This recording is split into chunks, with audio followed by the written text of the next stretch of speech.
സാധാരണ പറയുന്ന കാര്യം ലൈപ്പോസെക്ഷൻ പോലുള്ളൊരു പ്രൊസീജിയർ വെയിറ്റ് ലോസിന് വേണ്ടി ചെയ്യുന്നൊരു പ്രൊസീജിയറല്ല, ഷേപ്പ് ചേഞ്ചിങ്ങിന് വേണ്ടിയിട്ട് ചെയ്യുന്നൊരു പ്രൊസീജിയറാണ്.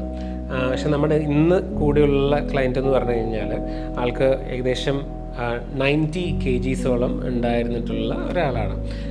എന്ത് തോന്നുന്നു, എന്താ ലൈപ്പോസെക്ഷൻ ചെയ്തതിന് ശേഷം ഷേപ്പ് ചേഞ്ചിനെ കുറിച്ച് നമുക്കറിയാം എന്താണ് ഉണ്ടായിട്ടുള്ളത് എന്നുള്ള, വെയിറ്റിൻ്റെ കാര്യത്തെക്കുറിച്ച് എന്തൊക്കെയാണ്? ഇവിടെ വരുന്നേക്കാട്ടും മുൻപ് 90 എബോവ് ആയിരുന്നു ഞാൻ നോക്കിയപ്പോൾ. അതിനുശേഷം ഞാൻ ഈ സർജറി ചെയ്തു, ലൈപ്പോസെക്ഷൻ ചെയ്തതിന് ശേഷം ഇപ്പം എൻ്റെ പ്രസൻറ്റ് വെയിറ്റ്, ഇന്നത്തെ വെയിറ്റ് 75 ആണ്. പിന്നെ ഡയറ്റും കാര്യങ്ങളൊക്കെ എല്ലാം അതുപോലെ ഡോക്ടർ പറഞ്ഞ പോലെ തന്നെ നോക്കുന്നുണ്ട്. പിന്നെ ചെറിയ രീതിയിലെല്ലാം എക്സസൈസും ചെയ്യുന്നുണ്ട്.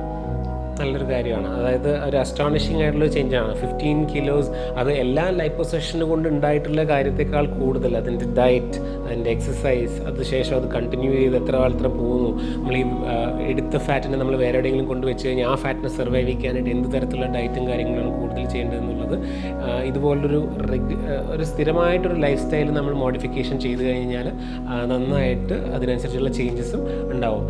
അപ്പോൾ അത് കാരണം കൊണ്ട് ഇനിയും ഡയറ്റൊക്കെ കണ്ടിന്യൂ ചെയ്ത് പോകാനായിട്ടുള്ള മോട്ടിവേഷൻ ഉണ്ട്. അതെ, അതുപോലെ തന്നെ പോകണം. കാരണം എനിക്ക് I don't want to become fat. എനിക്ക് ഇതുപോലെ തന്നെ കണ്ടിന്യൂ ചെയ്യണമെന്നാണ് എൻ്റെ ആഗ്രഹം.